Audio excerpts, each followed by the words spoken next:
All right, how to incorporate texture into your, if not your logo design, you might want to use it on upcoming projects. We're going to do a magazine layout. We're also going to do an event poster, but and also possibly branding. The first one I want to show you is something I mentioned as a tool that's really strong for logo design. If your idea has any type of repeating shapes in it, it can be something that is really useful, and that's the transform tool.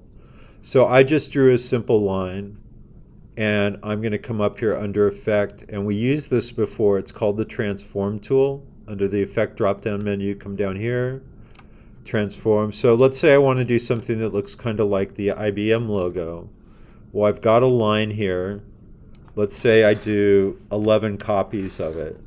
And you don't see anything happen because they're all on top of each other right now. But if I start playing around with these, that could be one way, and I can add more in here too. You know, you can also play, and I'm just using the up and down arrows on the keyboard.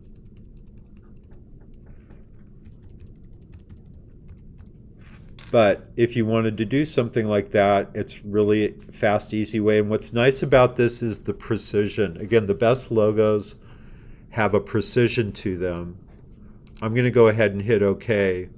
Now, if you ever want to see anything in preview mode, come up here. I use key commands for everything, but outline mode is what will allow you to see a preview. And what you notice here is Illustrator still thinks this is one line. So you can do Command Y to get back to your look here. Any type of effect you do, you usually have to come up here, and expand or expand appearance will be highlighted. And now you can see I've got all these lines here. And let's say you did want to put it inside some type. I'm just going to do this. If you're going to put anything into type, it's usually better to have a big chunky version of it. Let me find something that's got more bite to it here. This is the font Helvetica. We talked about that. I'm not sure you can do this when it's still a font. I guess I could try. Let's see. Remember when you guys did the Gestalt assignment and you did the clipping mask? Let me see if this will work first of all. If I select both, I don't think it's going to work. I'll just tell you that right off the bat. Let's see. Ah, it did. I thought I would have to outline it. So again, if you want to get texture, I just showed you with lines, but it would work with any shape that you wanted to do that repeats. So that's using the transform tool. The next tool I wanted to show you on here was pattern. And if you open up the generic swatch panel that usually launches with Illustrator, you know, they put 2 patterns in here. I don't know how useful they are, but this is another example where if you come down here to libraries and click on it, there are a bunch of preloaded patterns in here. And I'll show you, it comes into 3 different categories here. If you want to use these, they probably don't work for your logo, but for branding, it might be more useful. The first one is basic dots. So I don't know, maybe if you were doing graphics or a logo for a comic book store, here's where you would find all these various dot patterns that kind of mimic the dot pattern you would find also in here. And you'll notice every time I click on a pattern, it actually adds it up here. Also in here, and again, I always have to stress that this is not an Adobe class, so I can't show you everything. This is another way if you want to do lines. These are all very precise as well. You can do horizontal lines, you can do vertical lines. There's a whole bunch in here. Also under that, there's just some very basic line-based textures in here. And again, they probably won't work for your logo, but for branding, that they might be a good option for a texture on the back of a business card. Also under the patterns here, they have decorative.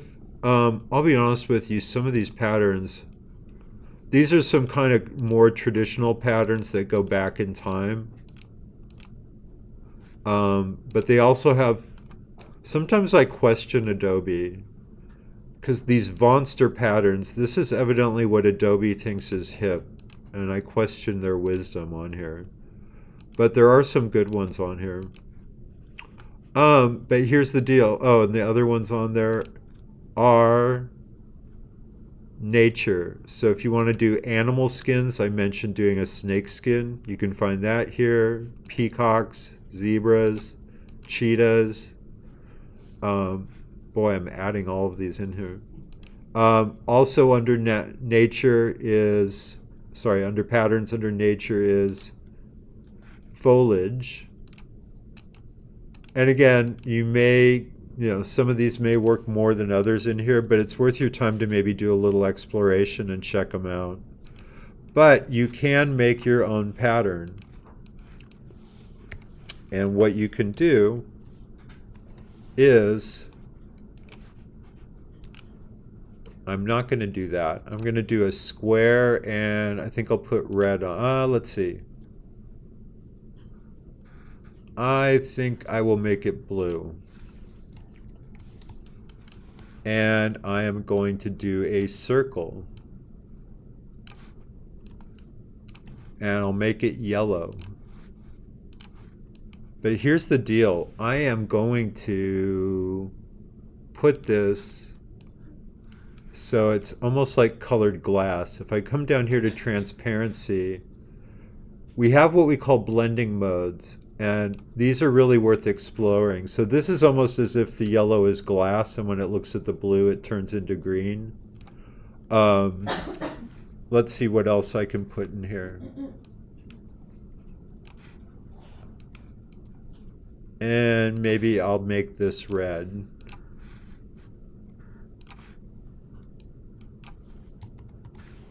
So if I make this super small, to make a pattern, come up here under the object drop-down menu, and you want to come down here to pattern make. And when you do it, it's going to throw a pattern in here, and you can say OK.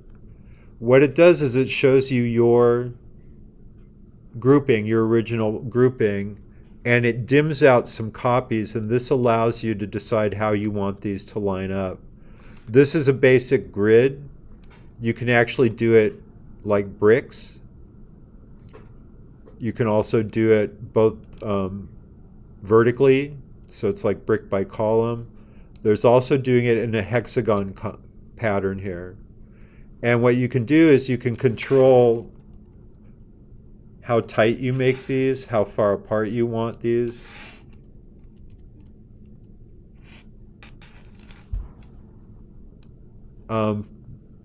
So I have it on hex. Let's see what works best here.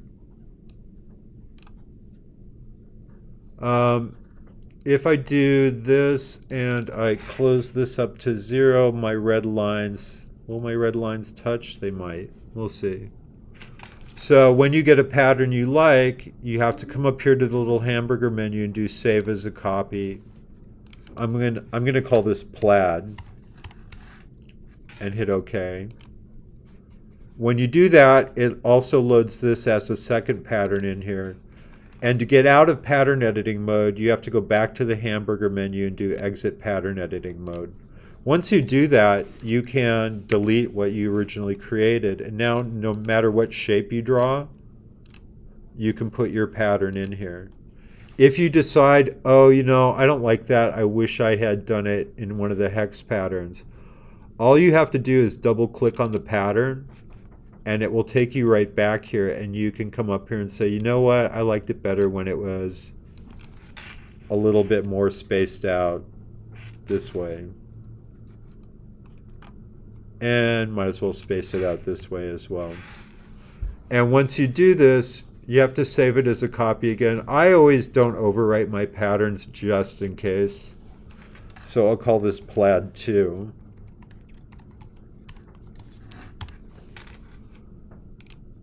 And you can see it's added it in here. You always have to exit pattern editing mode by going to that hamburger menu. So now I have my original pattern. Oh, it changed it. That's weird, even though I renamed it. Interesting. How that could work for you. So what company am I doing for my demo? Who? You guys don't remember what I've been working on with you guys for weeks now? Night Owl. I didn't understand the question. Oh, okay. So, yeah, so how you could use this for your branding on here, I am going to start with 2 ovals here, or ellipses. I'm going to make myself an owl. So we'll go this. And this is going to be an eyeball. Do a little circle in here. Very quickly. Oh. One of these days you're going to find this mouse smashed in the middle of Chapman Avenue. Whether today is that day, I cannot tell you. All right. Let's do one eyeball. Let's do another eyeball. Let's group them. Let's group this. And might as well get a little beak in there too. So I'm going to go to my polygon tool, use my arrows to go down to a little triangle. Let's see, we'll do this, flop it. And I will grab a corner here, and let's rotate it 180 degrees.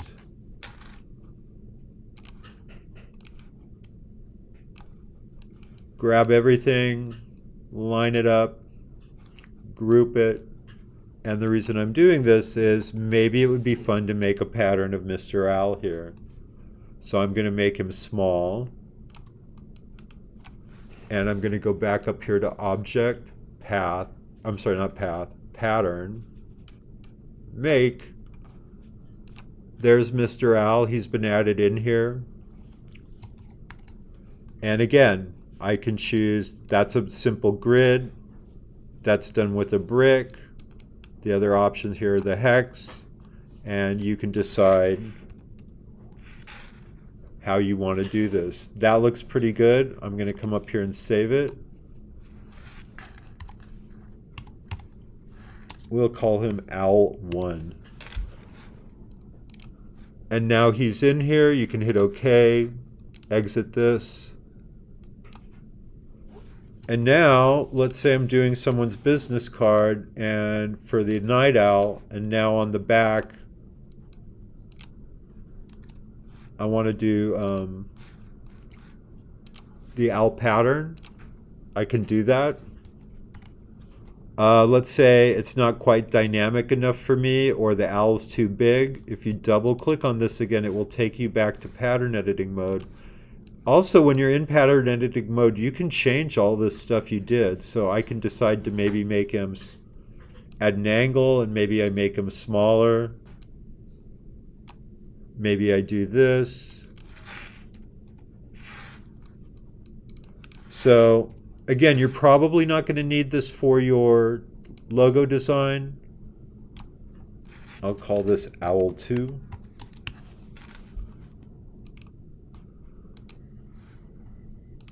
And I'll exit this. So now you can see I've got my original, should have my original pattern in here. I didn't mean to. Today may be the day. The mouse goes. So that's my original pattern. Oh, I keep double clicking it. And here's the new pattern on here. And the last way you can add texture, and I think I showed you this before, but just to refresh you, is the symbol tool. Did I show you that? I think I touched on it. The symbols, there are 6 that are preloaded in here, and the tool you use for this looks like a little spray can. And if you click once, you'll get these. So here's allegedly a button for a website, something you might want to put on money or a stock certificate. You've got daisies in here. It's kind of a random group of symbols, but what I wanted to show you is there's a whole bunch of them in the library on this as well. Here's another place you could find artistic textures. And the way this works, if you click once, you get one incident version of it. If you click and hold your mouse and drag around here, so there's textures loaded in here. And again, I always have to stress, this is an Adobe class. If you have time, definitely check this out. I want to show you some of the more common ones that students find in here. There's one called the dot vector pack. And again, if you're doing something that's kind of, you want to imitate that comic book printed look, you can do that. There's a bunch of these textures in here. So I've had a lot of students do logos for Fat Graphics, the comic book store. That would be one where you can find that. The florid vector pack, if you're doing something and you want to make it, maybe you want to channel that Victorian style, there's a lot of decorative elements in here that might be usable. There's lots of swirls and swishes. The tricky thing is you have to press once to get one. If you hold your mouse too long, you're going to get that. So that becomes the tricky part. But there's a lot of interesting things in here you might want to add as part of your logo. There's some wings in here. Not wings, but kind of decorative flourishes. So that's the florid vector pack. The other one that's used quite a bit is the grime pack. This, I'm doing a coffee shop logo, right? Well, couldn't I use that as a device? They look kind of like coffee rings if I turn them brown. You could also do a gangland style killing over here with bullet holes. Probably don't do that for a logo. There's more spatters in here. Probably don't make them blood red, but if you're doing something artistic, like if you're doing something for the Fullerton Art Walk, that might be something you might want to try. There's also cracks in here if you want to put something that looks a little aged in there. If you want to use those, just call me over. I'll show you how to use them. And if you click and hold this tool, you'll see there's a lot of options in here. And I'll just show you briefly how this works. So hopefully, what's the date today? The 13th. So in about a week, we officially go into spring. So I'm going to come over here to my symbol panel. And before I do that, I'm going to pick let's see. I'm going to pick a dark green color over here. And I'll show you why in a minute. If I come down here in the symbol library and I come down here to nature, let's do foliage. Oh, I'm in the wrong one, sorry. Let's come down here and do nature for symbols. So you've got some bugs, so if you really want to freak people out, you can do all sorts of ants in here. Actually, maybe I'll come back to that one. For this one, what I'm going to do is I'm going to grab this leaf. So we're headed into spring. If I click once, I get one leaf. But if I just click and drag and draw along here, and I'm just holding my mouse down. All right, that's not terribly helpful. But we talked about trompe l'oeil and like making things look realistic here. Let me just show you. I'm going to close this out here. One of the things you would learn if you do take basic a basic drawing or painting class, is the way we perceive the leaves. So why does this not look realistic? They're all the same. They're all the same size, they're all the same shape, they're all pointed in the same direction, they're all the same color. So if you look under the spray can, let's fix first of all that they're all going in the same direction. If you come down here to the, first of all, the shifter tool allows you to manipulate these into a different space if you want to. Let's work first on the fact that they're all facing the same way. If you take the spinner tool, this will allow you a little bit more control where you can randomize this a little bit more. So I'm just clicking and dragging around here. You can ultimately, if you want to, ungroup all this and move and color individual leaves, but if you're going for more of a texture, this could be one way to do it. So I've got things kind of randomized there. The other thing you can do to make this look more realistic is the color. So things that are closer to you tend to be a little darker, and as things go away from you, the air in the atmosphere gets between you and the subject and they tend to appear lighter. That's why the mountains in the distance here appear, like light grays, or on a good day maybe violet. So the other tool I'm going to show you here, it's called the stainer. And what the stainer tool does is whatever color I'd selected that dark green. I can selectively, darken some of these leaves. And I'm doing the ones around the outside edge because if I was looking through a window and all these leaves were falling, probably the ones closest to me would be a little bit on the darker side. You can always change that too. So let's see, what if I make it more of a blue-green here? Select this again, and then go find my stainer tool. Please select a... So it's using now that steel blue. As with a lot of Adobe tools, if you hold the Option key down, it will do the opposite of what you want. So I've been using the... Oh, I take it back. This has a separate tool here. There's the screener tool, so things that are farther away from you will appear lighter. And the one thing that's really throwing it off and not making it look realistic is the size. So if you come over here to the sizer tool, I can make the leaves closest to me look larger.